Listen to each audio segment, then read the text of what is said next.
제가 최근에 한 칼럼을 읽었는데요. 칼럼 제목이 우리 사회에 어른이 없다라는 것입니다.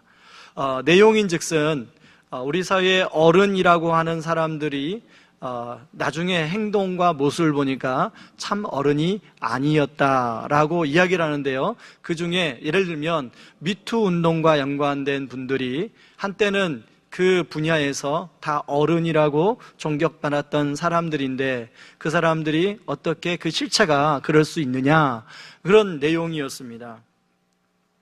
그런가 하면 그런 같은 맥락의 다른 비슷한 글이 있었는데요. 그 글에서는 진정한 어른은 없고 오히려 어른 행세만 하는 꼰대만 있더라, 이런 내용입니다. 여러분, 원래 꼰대라는 말은 청소년들이 학교 선생님들을 약간 이렇게 비꼴 때 사용하던 말인데요. 여러분, 요즘에는 일반화된 말입니다. 어느 남성 잡지에 보니까 꼰대들의 특징 7가지가 소개되어 나온 것을 보게 되었습니다. 제가 한번 인용해 왔는데요. 잘 한번 들어보시기 바랍니다. 첫째, 자기 자랑을 멈추지 않는다. 내가 왕년에는 말이야, 이 말을 꼭 한다는 것입니다. 두 번째는 무조건 가르치려고 한다. 배우려고는 하지 않고 모든 것을 다 아는 것처럼 가르치려고 한다는 것입니다. 세 번째는 남의 말을 듣지 않는다. 그게 아니야, 이러면서 말을 끊는 사람들을 말하죠. 네 번째는 어린 사람을 무시한다. 아니, 나이도 어린 것이, 이러면서 무시한다는 거예요. 다섯 번째는 여성을 무시한다. 여자가 말이야, 이러면서 여성을 무시한다는 거예요. 여섯 번째는 쉽게 화를 낸다. 실컷 말을 하라고 해놓고 말을 하면 그 말을 듣고 화를 낸다는 거예요. 일곱 번째가 아주 중요한데요. 자신이 꼰대인 줄을 모른다. 제가 이 7가지 꼰대들의 특징을 여러 번 묵상을 했어요. 여러 번 묵상을 하면서 제가 꼰대일까? 어른일까? 이렇게 질문해봐, 스스로. 그런데요, 그러면서 제가 우리 집에서 우리 아이들에게 했던 어떤 그 모습들, 그리고 우리 교역자들에게 어떤 했던 모습들이 주마등처럼 스쳐 지나가는 거예요. 결론은 저는 꼰대더라. 여러분들은 한번 생각해 보시기 바랍니다. 꼰대일까? 아니면 어른일까? 그 답은 여러분이 스스로 내리시기 바랍니다. 여러분, 오늘 본문에도 어른인데 어른 노릇하지 못하는 사람들이 나오고 있습니다. 27절에 보면 대제사장과 서기관과 장로들이 나오는데 그 당시 사람들은 어른이라고 불렸던 사람들이었습니다. 그런데 제대로 어른 역할을 하지 못하고 있는데요. 그 이유가 뭐냐면 하늘로부터 오는 권위를 잃어버렸기 때문에 그렇습니다. 여러분, 원래 하나님은 이들을 이스라엘의 지도자로 삼으시고 하나님이 하늘로부터 영적인 권위를 그들에게 주었습니다. 성전을 관리하고 성전에서 백성들이 제사를 잘 지내는 일을 돕도록 하나님이 그런 역할을, 책임을 맡기셨어요. 그런데 이들은 우리가 살펴본 것처럼 자신들의 탐심 때문에 하나님이 주시는 권위를 남용하게 되었습니다. 이방인들이 하나님 앞에 나아가 제사 드려야 될 이방인의 뜰을, 성전에 제사 드리는 동물들을 매매하고 또 이 돈을 바꾸는 환전상들이 사용할 수 있도록 허락함으로 말미암아 이방인들도 제사하지 못하게 만들고 여인들도 제사하지 못하게 만들고, 그리고 이스라엘 사람들, 심지어는 제사장들까지도 제사하지 못했을 것입니다. 동물들의 울음소리, 사람들의 왁자지껄한 소리가 아마 제사장의 뜰까지도 다 들렸을 거예요. 그러다 보니까 여러분, 이들은 하늘로부터는 권위를 잃어버리게 되었습니다. 그리고 스스로 만들어낸 권위를 가지고 어른 노릇을 하려고 하고 있습니다. 그러자 오늘 본문에 나오는 것처럼 오히려 예수님에게 무슨 권위로 이런 일을 했느냐라고 예수님께 묻고 있습니다. 여러분, 예수님은 30절에 되레 이렇게 질문하죠. 30절을 한번 같이 보시죠.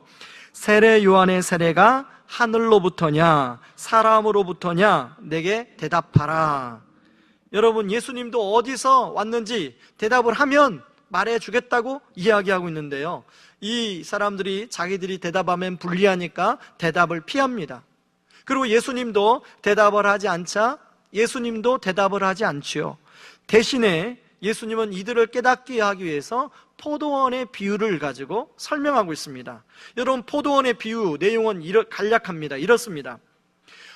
한 주인이 포도원을 만들었습니다. 그리고 농부들을, 이제 세를 줄 농부들을 찾아서 농부들에게 세를 주고 이제 먼 나라로 여행을 떠났습니다.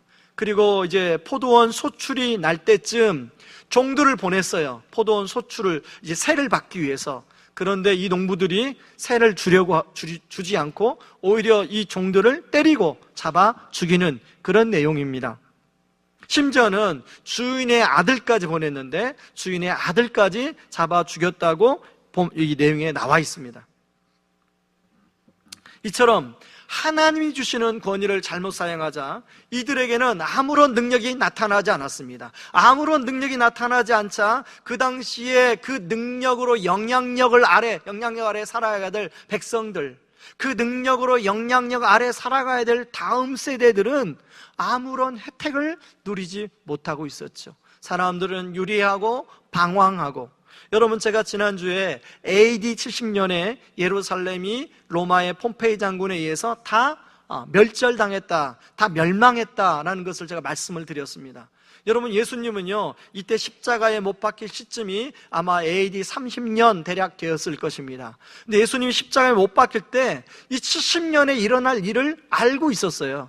그러면서 예수님은 뭐라고 말씀하시냐면 누가복음 23장 28절에 같이 한번 읽어보시죠. 읽습니다.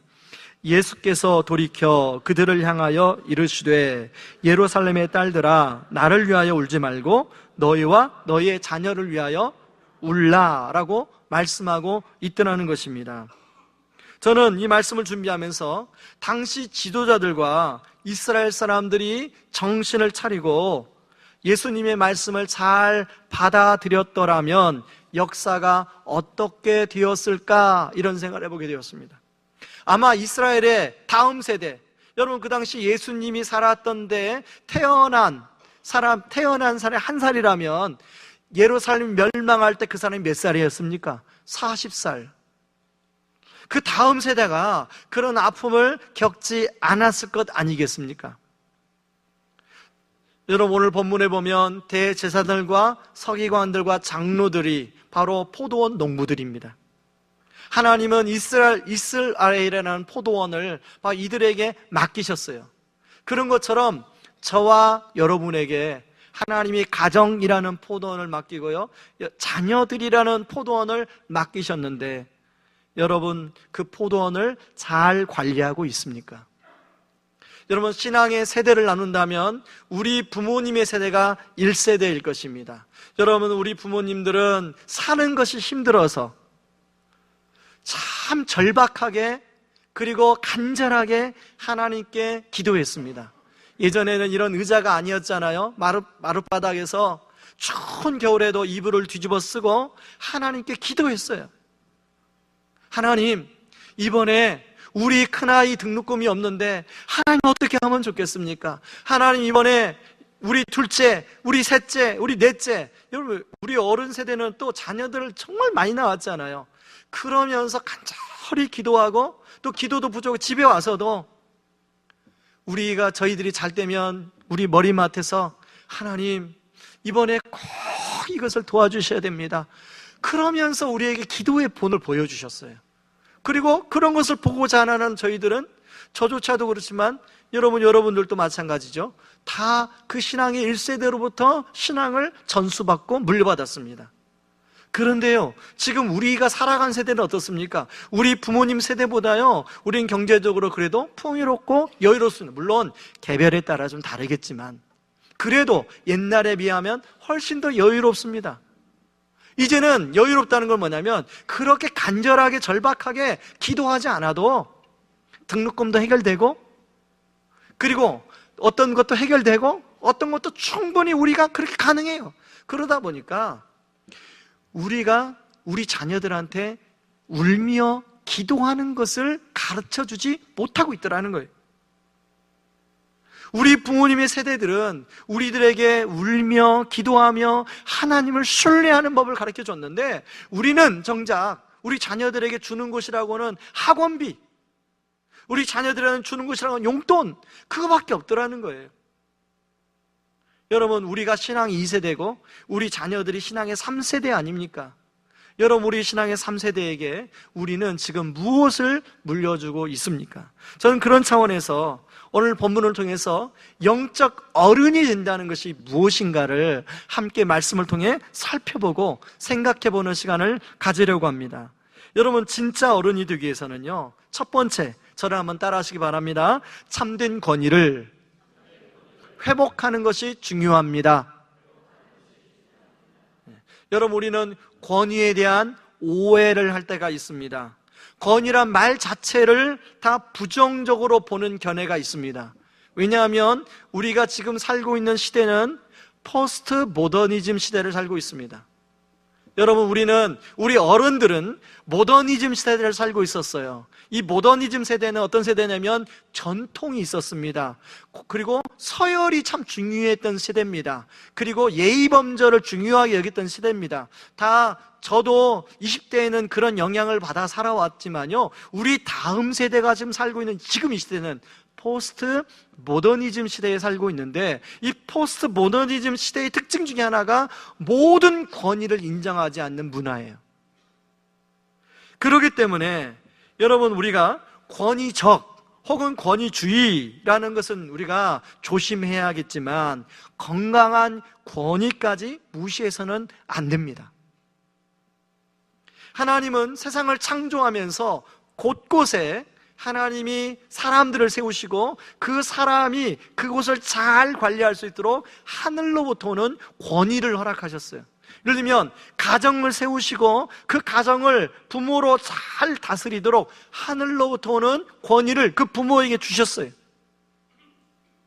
그런데 만약에 그 권위를 인정하지 않으면 가정이 무질서해지고 혼란이 오게 됩니다. 학교를 예를 한번 들어볼까요? 우리가 지금 학교에 있다 보니까 여러분, 우리 성도님들 가운데도 교편으로 생활하시는 분들이 계시는데요, 그분들 얘기 들어보면 요즘 아이들을 못 가르치겠다는 거예요. 아이들이 교사의 권위를 인정하지 않고 무시하는 아이들이 너무 많기 때문에 이 교권이 제대로 전달이 안 된다는 거예요.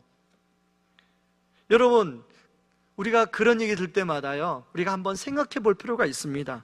왜 그렇다면 우리의 권위가 그렇게 도전받게 되었는가 하는 것입니다.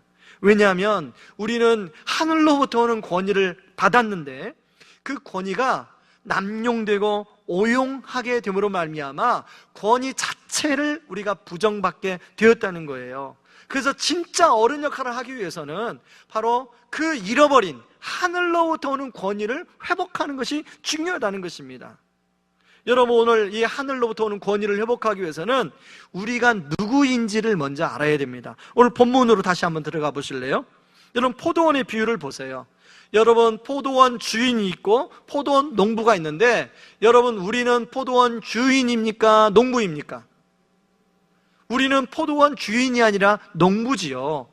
그런데요, 이 포도원 농부들이 왜 포도원 주인 행세를 했냐면 오랫동안 그 포도원을 맡아 관리하다 보니까, 처음에는 안 그랬어요. 내가 농부지, 주인은 따로 있지.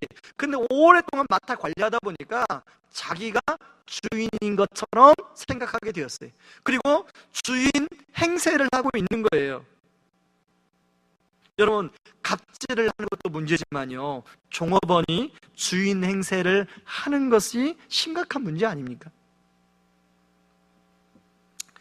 주인의 물건을 맡아 관리하는 사람을 집사 혹은 청지기라고 이야기합니다. 여러분, 오늘 본문에 보면 포도원 농부는 청지기예요. 그런데 이 포도원 농부가 청지기라는 마인드를 잃어버릴 때, 여러분, 오늘 본문에 보면 그 양상이 그대로 나타나는데요, 세 가지 피해가 나타납니다. 첫 번째 피해는 뭐냐면 배은망덕한 행동을 하게 됩니다. 여러분, 아마 이 포도원 농부들은 처음에 이야, 나에게 이렇게 좋은 포도원을 맡겨주시다니, 나에게 이렇게 좋은 포도원을 새로 주시다니. 여러분, 오늘 본문에 보면 포도원 농부가 포도원 울타리를 잘 만들고, 그리고 포도원 즙 짜는 틀을 잘 만들고, 그 다음에 이제 망대까지 잘 세워가지고 새를 구했어요. 여러분, 그 당시에는요, 그냥 땅만 불어받아서 자기가 포도원 망대도 세우고 포도원 즙틀도 짜고 포도원 울타리로 만들어가지고 자기가 그걸 운영하는 것이죠. 이렇게 주인이 다 완벽하게 만들어가지고 완벽한 풀세트를 만들어가지고 임대하는 데는 별로 없었습니다. 여러분, 이 새 들어 사는 이 농부의 입장에서, 새를 받는 농부 입장에서 얼마나 그 좋은 조건입니까? 이야, 나 같은 사람이 어떻게 이렇게 좋은 주인을 만나가지고 이렇게 좋은 포도원을. 그런데요, 한 해가 지나고 두 해가 지나고 세 해가 지나니까 감사가 사라지는 거예요. 은혜가 사라지는 거예요. 제가 예를 하나 들어볼까요? 여러분, 7년 전에 제가 교회를 이제 개척할 장소를 온갖 다 찾았어요. 2010년도에 거의 1년 내내 교회 개척할 장소를 기도하면서 찾고 다녔습니다. 심지어는 송도, 남양주. 그러다가요, 2010년도 이제 12월에 이곳을 허락을 받았습니다. 2011년도에 교회를 개척을 했는데요, 2011년도에 교회를 개척하고 학교 정문을 두를 때마다 감격이 밀려오는, 감격. 심지어는 개나리가 피면, 이야, 개나리도 너무 예쁘다. 라일락꽃이 이 정원에 피면 막 라일락 향기를 맡으면서 얼마나 감사한지, 할렐루야. 저같이 부족한 사람에게 하나님 이렇게 좋은 교회를 개척할 수 있도록 허락해 주시니 감사합니다. 제 목양실에 들어갈 때마다, 앉을 때마다 하나님 감사가 절로 나왔어요. 그런데 1년이 지나고 2년이 지나고 3년이 지나고 7년째. 지금은요, 출근할 때 학교 정문을 들으면 아무런 생각이 없어요. 제 안에 감사가 떠났어요. 오늘 이 말씀을 준비하는데, 제 안에 하나님이 이 우성고등학교라는 포도원을 허락해 주셨는데 내 안에 감사가 떠났구나 하는 걸 알게 됐어요.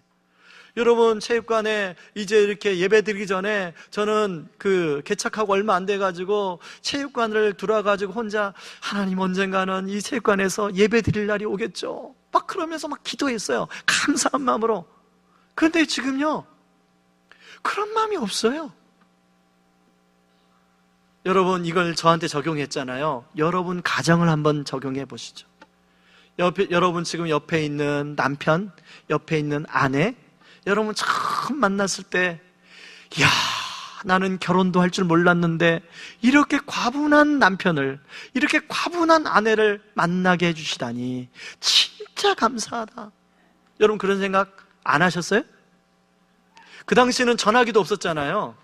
지금은 핸드폰, 삐삐, 그 당시 삐삐도 없었고, 그 당시에는 주로 집전화기잖아요. 집전화기. 그대가 전화를 올까 말까, 전화기 옆에서 떠나지 못하잖아요. 그런 적 없었어요? 다 있었잖아요. 왜? 시침이 딱 떼고 계세요. 바로 그대가 누구예요? 지금 옆에 있는 그분이세요. 근데 지금은요, 자다가 누가 딱 걸리면 이런 사람이, 감사가 잃어버려. 감사. 여러분 안에 배우자를 향해서 감사가 회복되기를 바랍니다. 그런 의미에서 여러분 옆에 여러분 배우자가 있으면 옆에 조용히, 여보 고마워 한번 해보세요. 그러면요, 그 옆에 있던 여보가 뭐라고 하는지 아세요? 그 진심이야?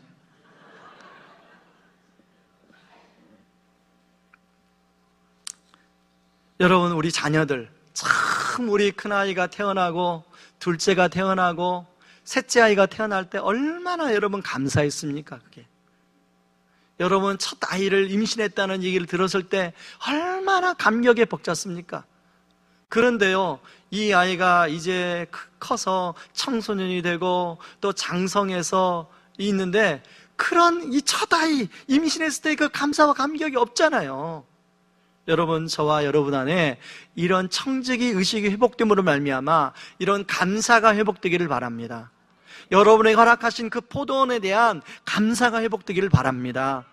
그런가 하면 두 번째, 청지기 의식을 잃어버리면요, 탐심과 폭력성의 노예가 됩니다. 여러분, 당시 소장농들은요, 처음 계약을 할 때 4분의 1을 소장농을 새로 내게 합니다. 4분의 3은 자기가 갖고 4분의 1은 주인에게 새로 바치죠. 그렇게 계약서를 씁니다. 여러분, 소장농의 입장에서 이렇게 좋은 포도원을 나에게 맡겨주시면서 4분의 3을 드디어 내가 가질 수 있겠구나, 1년 후면 나도 4분의 3이라는 포도원의 열매를 내가 가질 수 있겠구나, 이게 얼마나 감사했겠어요. 그런데요, 1년이 지나고 2년이 지나고, 이제 포도는 보통 몇 년 만에 열매를 맺죠? 뭐 3년, 4년 이렇게 걸리잖아요. 그때 이제 소출을 하는데, 막상 소출을 딱 하고 보니까 마음이 확 바뀌는 거예요. 4분의 1도 어때요? 주인에게 주려고 하니까 아까워요. 못 주겠는 거야.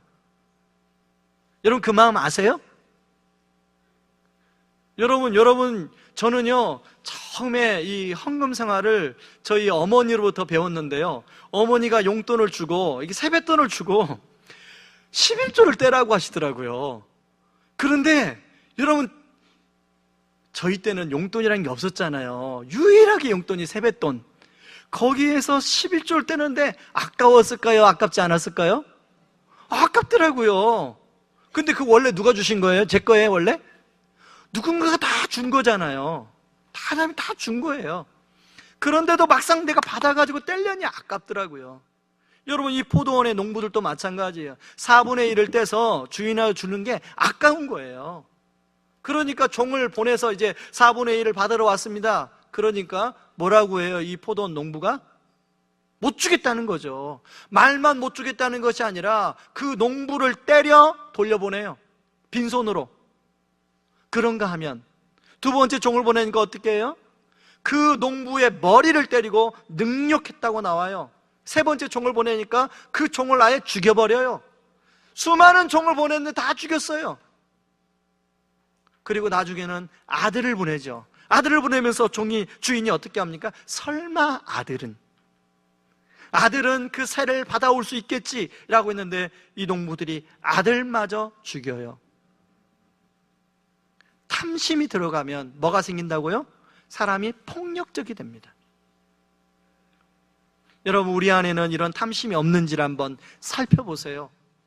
여러분, 어떤 분들은 그 인터넷 같은 데서 이상한 글을 보고 11조가 성경적이냐 성경적이지 않느냐 이걸 논하는데요, 11조를 그렇게 따지기 전에 저는 청지기의 관점에서 11조나 감사 헌금을 저는 봐야 된다고 생각해요.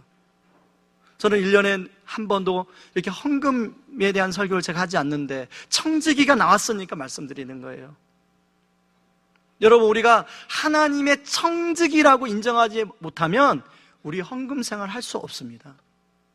그러나 내가 하나님이 나의 주인이고 나는 하나님의 청지기라고 생각하면 비록 아깝지만 11조도 뗄 수 있고 감사헌금도 뗄 수 있고 주정헌금도 떼서 드릴 수가 있는 거예요. 우리 청년들은 잘 들으세요. 저는 진짜 감사한 게 저희 어머니로부터 그런 헌금 생활을 배워서 저는 어릴 때부터 헌금 생활에 익숙해져서 얼마나 감사한지 모르겠어요.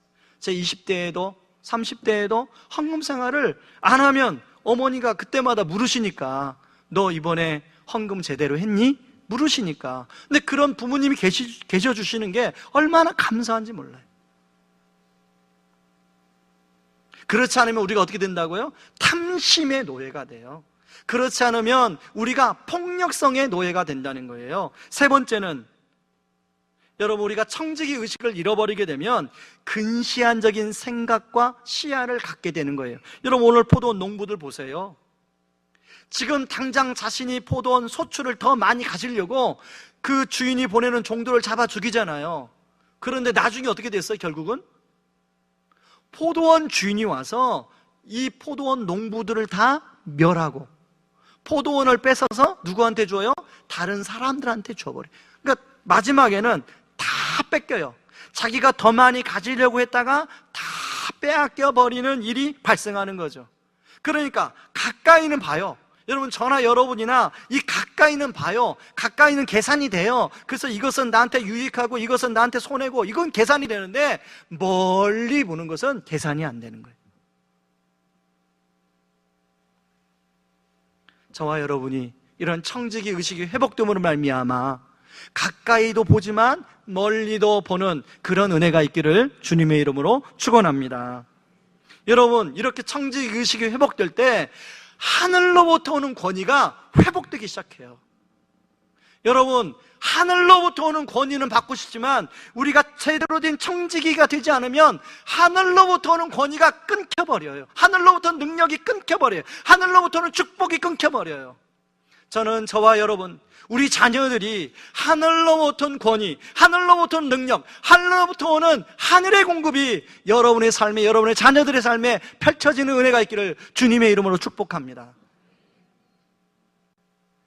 저는 이 말씀을 지난주 월요일 날 아침에 큐티를 하면서 미리 묵상을 했습니다. 이 말씀 묵상하다가 갑자기 우리은행 지점이 생각나더라고요. 여러분, 저기 보면 우리은행 오전동 지점이 저희 교회 이제 주거래 은행이거든요. 근데 제가 왜 우리은행이 생각났냐면 하나님이 의왕 우리교회라는 포도원을 저를 지점장으로 삼으시고 맡겨주셨더라고요. 그거 묵상하니까 여러분, 이걸 그대로 여러분 적용하게 되면 여러분의 일터, 그리고 여러분의 가정, 여러분의 자녀, 여러분 다 지점장입니다. 그럼 옆 사람한테 지점장님 이렇게 한번 불러보시기 바랍니다. 지점장님. 네. 자, 그런데 회장님은 누구세요? 회장님은 누구세요? 우리 하나님. 우리에게 지점을 맡기시고 지점장으로 우리를 세우셨어요. 지점장으로 어떻게 해야 됩니까? 저는 의왕우리교회 지점장으로 의왕우리교회 지점을 잘 관리해드려야 되는 거 아니겠습니까? 그분의 뜻대로. 근데 그분이 열매 맺도록 그 열매를 잘 맺어야 되는 거 아니겠습니까? 그렇게 될 때 바로 하늘로부터 오는 권위가 회복되고 우리가 비로소 영적인 어른이 된다는 거예요. 저는 의왕우리교회에서 예배드리는 모든 성도님들이 영적 어른됨이 회복되기를 주님의 이름으로 축원합니다. 그런가 하면 두 번째, 진짜 어른이 되기 위해서 어떻게 해야 될까요? 저를 따라 하시기 바랍니다. 지속적으로 주인의 그늘 아래 거하라. 여러분, 오늘 본문에 보면 대제사장과 서기관과 장로들이요 백성들을 두려워했다는 말이 두 번 나와요. 32절과 12장 2절입니다. 한번 보시기 바랍니다. 32절에도 보면 그들이 백성을 두려워하는지라. 12장 12절에도 보면 무리를 두려워하여 예수를 두고 가니라. 여러분, 그 당시에 그들은 가장 높은 권력을 가졌던 사람들이었어요. 사람들을 두려워할 필요가 없었죠. 그 권력을 휘두르기만 하면 되는 거였어요. 그런데 오히려 백성들을 두려워하고 있어요. 여러분, 우리는요 두려워하는 사람들이에요. 그런데 누구를 두려워할 거냐가 중요한 거죠. 하나님을 두려워할 거냐, 아니면 사람이나 환경을 두려워할 거냐. 여러분, 우리가 하나님에 대한 두려움을 잃어버리면 우리 자녀들을 두려워합니다. 하나님에 대한 두려움을 잃어버리면 우리가 다른 사람들을 두려워하게 돼요. 하나님에 대한 두려움을 잃어버리면 우리 상사를, 내가 모시는 상사가 두려워져요. 여러분, 목사는요 하나님에 대한 두려움을 잃어버리면 성도들이 두려워져요. 저나 여러분이나 이 하나님에 대한 두려움이 회복되길 바랍니다. 하나님에 대한 두려움을 잃어버리면요 영적인 눈이 어두워지는데, 오늘 잘 보세요. 12장 10절. 자, 대제사장과 서기관과 장로들이 어떻게 지금 하고 있는지요. 12장 10절 같이 읽습니다. 너희가 성경에 건축자들이 버린 돌이 모퉁이의 머릿돌이 되었나니. 여러분, 건축을 할 때, 우리나라에서는 건축을 할 때 건축을 다 한 다음에 마지막에 머릿돌을 삼아서 몇 년, 몇 월, 며칠 완공, 이걸 적어 놓습니다. 그런데요, 이 당시에, 예수님 당시에 바로 문화는 처음에 머릿돌을, 모퉁이돌을 가장 중요한 돌로 삼고요, 그 돌을 삼고 먼저 그 돌을 세팅한 다음에 그 위에 돌과 돌을 올려서 건물을 지어요. 잘 아시겠습니까? 그렇기 때문에 첫 번째 어떤 돌을 삼아가지고 모퉁이돌로 삼느냐가 굉장히 중요해요. 우리 교회 성도님 중에 이 돌 가지고 아주 사업을 하는 분이 계세요. 그분은요 돌만 보면 막 굉장히 가슴이 뛴다고 하는 거예요. 아까 유아 세례 받은 우리 성도님이 이 돌 가지고 사업하는데, 저도 한때 돌 때문에 가슴이 뛰었던 적이 있어요. 제가 군대에서 여러분 한 6개월을 군대 여러분 이렇게 자녀들 휴가 가면 군대 담벼락이나 배수로는 다 돌로 만들어졌습니다. 그 담벼락과 돌 배수로를 누가 쌓을까요? 여러분의 자녀들이 쌓아요. 제가 한 6개월을 그 일만 했습니다. 군대에서. 그러니까 그 계곡에서 좋은 돌, 무거운 돌을 캐와가지고 거기에 이렇게 단가 같은 걸로 들고 와가지고 거기에 세팅하는 거예요. 그러면요, 저는 이등병이기 때문에 언제 가장 기쁘냐면 제가 나름대로 생각했다 참 각이 나오는 돌을 열심히 무겁게 들고 왔는데 고참이 그걸 인정해 줄 때, 야, 너 어디서 이런 돌을 캤어? 이야, 너 대단하다. 이야, 그런 들 인정해 줄 때 그때는 기분이, 그러다가요 이제 저녁에 잠이 들잖아요. 그러면 꿈속에서 돌 캐는 꿈을 꿉니다. 6개월을 돌과 살아보세요. 돌 캐는 꿈을 꾸어요. 그래서 그때는 제가 사람인가 로봇인가 생각했어요. 그런데 지나고 보니까요, 그것도 인생에 도움이 되더라고요. 써먹잖아요, 제가 이렇게. 자, 여러분 어떻든 간에 영적으로 눈이 어두워지면 감각과 안목을 잃어버리게 돼요. 그래서 오늘 본문에 보면 어떻게 되어 있어요? 이 건축자들이 누굽니까? 이 건축자들은 바로 대제사장과 서기관과 장로들이에요. 이들이 그 진짜 중요한 돌을 중요한 돌로 인식하지 못하고 있더라는 거예요. 어떻게 했어요? 그 중요한 돌을 돌로 인식하지 못하니까 영적인 눈이 마비가 되니까 그 돌을 버려버렸어요. 쓸모없는 돌이라고 버려버렸어요. 그런데 오늘 보니까 하나님은 어떻게 해요? 하나님은 그 돌을 중요한 돌이라고 모퉁이돌로 삼아요.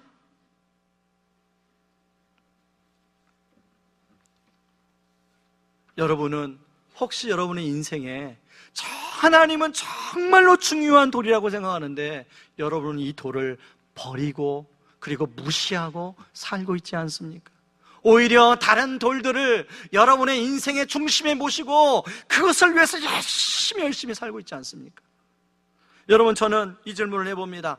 대제사장들과 서기관들과 장로들이 처음부터 그랬을까? 질문을 던져보았어요. 그런데 그러지 않았을 거예요. 이들도 처음 서기관이 되고 처음 사람들에게 그 존경받는 장로의 위치에 올라가고 그리고 처음 제사장의 위치에 올라갔을 때는 두렵고 떨림이 있었을 거예요. 그러지 않았겠습니까? 여러분, 저희 같은 목사들 처음 목사 안수 받을 때 두렵고 떨려요. 신학교 처음 갈 때 어떻게 나 같은 걸 하나님 불러주셔가지고. 그런데 시간이 흐르고 세월이 흐르고 하나님의 그늘 아래, 하나님의 권위의 그늘 아래 들어가는 것을 소홀히 하게 되면 영적인 눈도 어두워지고 영적인 센스도 떨어지고 감각도 무디워진다는 겁니다. 여러분, 성경의 대표적인 인물이 엘리 제사장이에요. 여러분, 엘리 제사장 처음으로 대제사장으로 임명받을 때 마음이 어땠을까요? 몇 살 때 임명받은지 몰랐지만 만약에 30살에 임명받았다고 했을 때 그 마음이 어땠을까요? 아마 여러분이 청년이라면 여러분이 들어가는 회사에 처음 입사할 때의 마음과 똑같았을 거예요. 그런데 나이가 들어가고 세월이 흘러가면서 엘리 제사장은 하나님의 권위의 그늘 아래에 들어가는 것을 소홀히 했어요. 그러니까 영적인 눈이 어두워지는 종교적 인간밖에 되지 않았죠. 그런 차원에서 여러분, 저를 비롯한 목사들, 또 우리 장로님들, 권사님들, 또 우리 순장님들, 성도님들 다 마찬가지. 여러분, 우리가 하늘의 권위 아래 들어가는 것을, 아래 거하는 것을 소홀히 하게 되면 우리의 영적인 눈이 어두워질 수밖에 없다는 것입니다. 그래서 하늘의 권위 아래 우리가 지속적으로 거함으로 말미암아 하나님이 주시는 지혜, 하나님이 주시는 권능, 하나님이 주시는 능력이 우리에게 임해야 돼요. 이걸 가장 잘했던 사람은 바로 성경에 나오는 다윗입니다. 여러분, 시편 91편 1절 3절 말씀을 같이 한번 읽어봅니다. 같이 읽습니다. 지존자의 은밀한 곳에 거주하며 전능자의 그늘 아래에 사는 자여, 나는 여호와를 향하여 말하기를 그는 나의 피난처요 나의 요새요 내가 의뢰하는 하나님이라 하리니 이는 그가 너를 새 사냥꾼의 올무에서와 심한 전염병에서 건지실 것이미로다. 아멘. 다윗은 순간순간마다 지존자의 그늘 아래 거하는 일을 소홀히 하지 않았어요. 그러다 보니까 하나님이 이 다윗의 인생에 피난처도 되어주시고 반석도 되어주시고 요새도 되어주시더라는 것입니다. 우리가 인생을 살다 보면 사냥꾼의 올무나 그리고 심한 전염병 같은 불확실한 상황을 만날 때가 있어요. 그때 다윗은 하나님의 권능의 그늘 아래에 거해서 하나님께 기도하고 있더라는 것입니다. 여러분, 우리가 주님의 이 권위의 그늘 아래 거할 때 누리는 유익을 오늘 본문은 좀 더 세밀하게 이야기해 주고 있는데요, 12장 1절을 한번 보시기 바랍니다. 12장 1절을 같이 한번 읽어봅니다. 예수께서 비유로 그들에게 말씀하시되 한 사람이 포도원을 만들어 산울타리로 두르고 집자는 틀을 만들고 망대를 지어서 농부들에게 세를 주고 타국에 갔더니, 여러분, 산울타리로 둘렀다는 것은 하나님의 보호하심을 말합니다. 우리 하나님은 여러분, 우리의 포도원을 산울타리로 둘러주시는 하나님입니다. 여러분의 포도원을 산울타리로 둘러주시는 하나님이에요. 여러분의 자녀들의 포도원을 하나님의 울타리로 둘러주시는 하나님이에요. 보호하시는 하나님이에요. 그랬더니요, 다윗은 시편 90편 4절에 이렇게 고백해요. 그가 너를 그의 깃으로 덮으시리니 내가 그의 날개 아래에 피하리로다. 그의 진실함은 방패와 손방패가 되어주시나니. 여러분, 우리 하나님이 여러분과 여러분의 자녀들의 삶에 방패와 손방패가 되어주시는 은혜가 있기를 바랍니다. 그런가 하면 집자는 틀의 유혹은 무엇입니까? 이 집자는 틀은 포도를 수확해서 포도즙을 짜는 걸 말해요. 우리의 경제적인 필요를 하나님이 공급해 주신다는 겁니다. 그런 유익을 누린다는 거예요. 세 번째는 하나님의 권위 아래 놓이게 되면 하나님이 세우신 망대를 우리가 사용할 수가 있게 돼요. 여러분, 우리가 아무리 우리의 망대를 세워보려고 해도 우리가 보는 시야는 한정되어 있습니다. 그런데 하나님이 세워주신 망대 위에 올라가면 저 멀리 보여요. 포도원 전체가 보여요. 여러분, 농부가 망대 위에 올라가서 뭐 합니까? 포도원에 다른 동물들이 들어오나 안 들어오나, 그리고 포도원 전체에 문제는 없는가, 그리고 멀리 기후와 날씨를 보게 됩니다. 바람을 보게 돼요. 그리고 멀리서 비가 오는지 안 오는지 구름을 보게 돼요. 여러분, 우리 인생에 하나님이 세우신 인생의 망대에 우리 올라가면 여러분, 우리의 인생의 조망권이 달라집니다. 아멘이십니까? 여러분, 우리가 기도의 자리에 들어가서 하나님 망대에 올라가면 아버지 하나님이 우리를 향한 인생의 계획이 우리가 볼 때는 이 정도 근시한 적이었는데 하나님 망대에 올라가서 보면 하나님이 우리를 향한 인생의 계획을 빨리까지 내다볼 수 있는 줄 믿습니다. 여러분, 가끔 우리가 우리의 인생을 멀리 조망하지 못함으로 말미암아 아쉬워할 때가 얼마나 많습니까? 저는 하나님 망대 위에 올라감으로 말미암아 여러분 인생을 멀리 조망하는 영적인 통찰력을 축복으로 받기를 주님의 이름으로 축원합니다. 이렇게 하나님의 권위 아래 지속적으로 거하게 되면 인생의 중요한 것이 무엇인지 중요하지 않은 것이 무엇인지를 분별할 수 있는 힘이 생기게 되는데요, 아까 지도자들은 그 영적인 눈이 어두워져서 그 중요한 모퉁이돌을 버렸다고 하지 않았습니까? 여러분, 하나님의 권위 아래 들어가면 영적인 분별력이 아주 예민해집니다.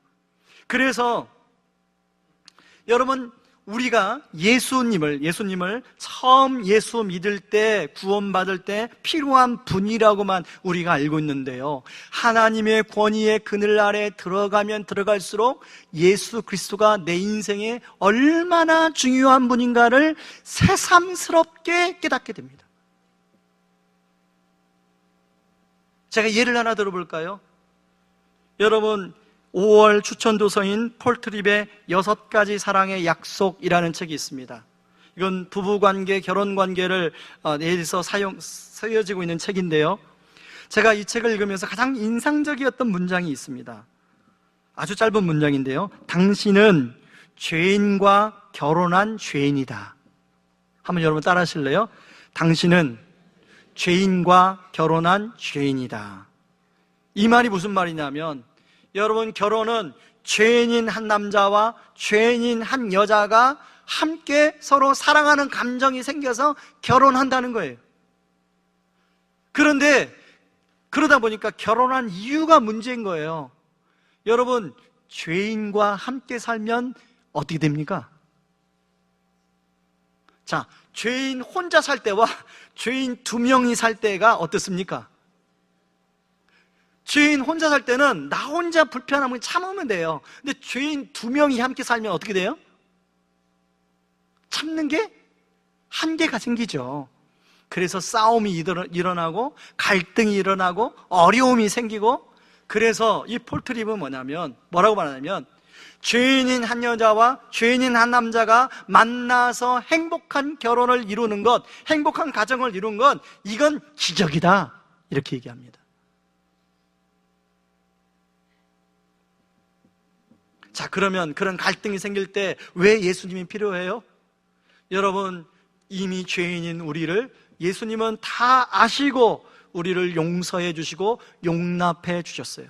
그래서 도저히 상대방 배우자가 내 마음에 들지 않을 때 예수님께로 나아가 예수님의 은혜를 다시 경험하고 체험하고, 그 예수님이 주신 힘으로 상대방 배우자를 용납하는 힘이 거기서 나온다는 거예요.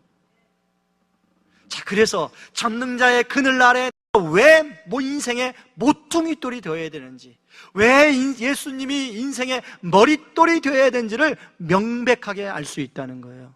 근데 부부관계만 그런 게 아닙니다. 여러분, 부모님과 자녀와의 관계도 마찬가지예요. 여러분, 자녀들이 미울 때가 얼마나 많아요. 우리 애가 예배 드리고 있지만 때로는 미울 때가 있거든요. 우리를 막 실망시킬 때가 있거든요. 막 어떻게 얘가 이럴 수가 있나, 배신감을 느낄 때가 있거든요.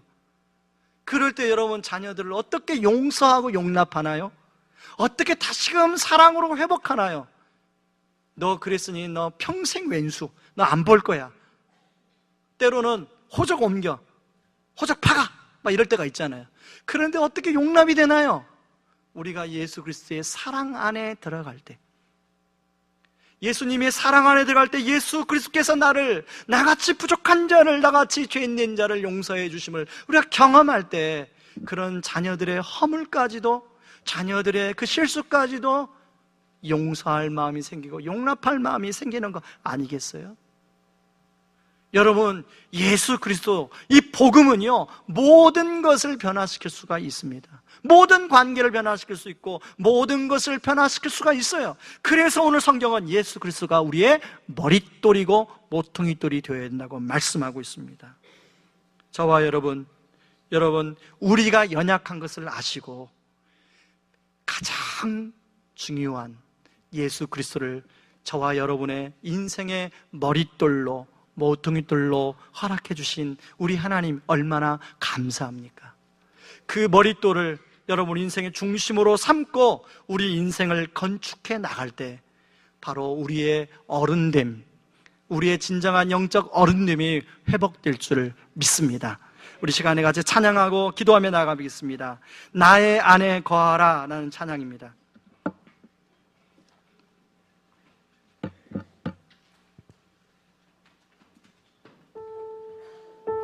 여러분, 이 찬양 가사에 보면요, 이렇게 시작합니다. 나의 안에 거하라, 나는 내 하나님이니 모든 환난 가운데 너를 지키는 자라 말씀하고 있습니다. 그러면서요, 두려워하지 말라, 내가 널 도와주리니 놀라지 말라, 내 손 잡아 주리라 말씀합니다. 여러분 혼자 마치 여러분의 인생을 여러분이 뭔가 컨트롤해 가야 되는 것처럼, 여러분 혼자 여러분의 그 하나님 허락하신 지점 안에서 혼자 애쓰지 않았습니까? 그런데요, 우리 하나님 오늘 말씀하세요. 너 혼자 애쓴다고 되는 게 아니야. 그것은 주인이신 내가 너를 도와줄 테니 조금만 힘내라. 그리고 너는 다른 거 하지 말고 나의 안에 거하라. 내가 너의 하나님이 되어주겠다. 내가 너를 의로운 오른손으로 너를 붙들어 주겠다 말씀하는 줄 믿습니다. 이 시간에 이 찬양을 부를 때 이 주님의 그 음성이 여러분 안에 들려지길 바랍니다. 나의 안에 거하라. 나의 안에 거하라.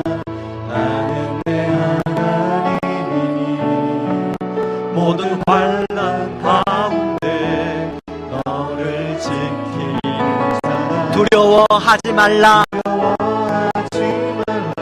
내가 널 도와주리니 놀라지 말라. 내 손 잡아 주리라. 내가 너를 지명하여 불렀나니 너는 내 것이라. 내 것이라. 너의 하나님이라. 내가 너를 보배롭고 존귀하게 여기노라. 너를 사랑하는 내 여호와라. 나의 안에 거하라. 나는 내 하나님이니 모든 환난 가운데 너를 지키는 자라. 두려워하지 말라. 내가 널 도와주리니 놀라지 말라. 내 손 잡아주리라. 내가 너를 지명하여 불렀나니 너는 내 것이라. 내 것이라. 너의 하나님이라. 내가 너를 보배롭고 존귀하게 여기노라. 너를 사랑하는 내 여호와라. 내가 너를 지명하여 불렀나니 너는 내 것이라. 내 것이라. 너의 하나님이라. 내가 너를 보배롭고 존귀하게 여기노라. 너를 사랑하는 내 여호와라. 괴로울 때 주님의 얼굴 보라. 찬양합니다. 얼굴 보라. 평화의 주님 바라보아라. 바라보아라. 세상에서 시달린 친구들아, 위로의 주님 바라보아라. 눈을 들어 주를 보라. 내 모든 염려 주께 맡겨라. 슬플 때 주님의 얼굴 보라. 사랑의 주님 안식 주리라. 여러분 이 시간에 같이 한번 기도하면 좋겠습니다. 저와 여러분 이제까지 우리 스스로 힘으로 뭔가 애써 보려고 하지 않았습니까? 마치 그 지점에서 내가 나 혼자서 열심히 뭔가를 해야만이 된다고 생각하고 그렇게 하지 않았습니까? 우리 주님은 말씀하세요. 애야, 바로 내가 있단다. 너 혼자 하는 것이 아니라 내가 너를 도와주마. 내가 너의 손을 붙들어 주마. 너 혼자 그렇게 애쓰지 않아도 된다. 그리고 네가 힘든 건 있으면 바로 나를 봐라. 모든 것을 나한테 맡겨라. 내 그늘 아래 거하라. 여러분 이 주님의 음성이 들리지 않습니까? 이 시간 우리 같이 한번 기도할 때요, 하나님, 제가 버거운 주인 노릇 내려놓고 정말로 하늘에서 주는 그 하나님이 주는 권위를 가지고 하나님 청지기로 살겠습니다. 모퉁이 뚫으신 예수님을 내 삶의 중심에 모시고 살겠습니다. 주님 도와 주시옵소서. 우리 같이 한번 기도하며 나가겠습니다. 기도하겠습니다. 고마우신 하나님 아버지, 고맙고 감사합니다. 아버지 하나님, 제가 아버지 하나님 제 힘으로 아버지 하나님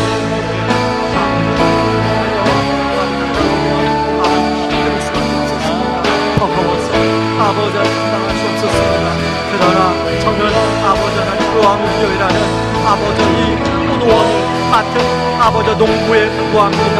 아버지 저에게 맡겨주신 주인이신 하나님이 있습니다.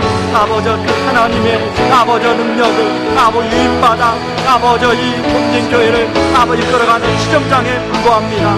아버지 우리 성도님도 아버지 가정을 맡기셨습니다. 우리 자녀들을 맡기셨습니다. 아버지 우리 삶의 일터를 맡기셨습니다. 때로는 혼자 감당하다 보면 아버지 버거울 때가 있는데 아버지 그럴 때마다 아버지 눈을 들어 주를 보게 하여 주시옵소서. 아버지 하나님의 그늘 아래 아버지 거하게 하여 주시옵소서. 아버지 내 힘으로 안 된다는 사실을 인정하고 고백하게 하여 주시옵소서. 아버지 어린 주일이고 아버지 어버이 주일이지만 아버지 자녀를 생각하면 아버지는 가슴이 너무 애이는 아버지 성도님들이 있습니다. 아버지 하나님께서 그냥 내버려 두지 마시고 아버지 찾아가서 오른손으로 붙들어 주시옵소서. 아버지 붙잡아 주시옵소서. 때로는 아버지 하나님 진로에 대해서 아버지 방향을 잃어버려서 아버지 소리하는 성도님들이 있습니다.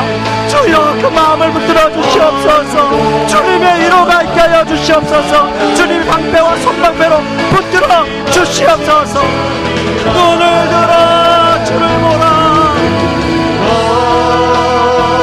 주를 보라.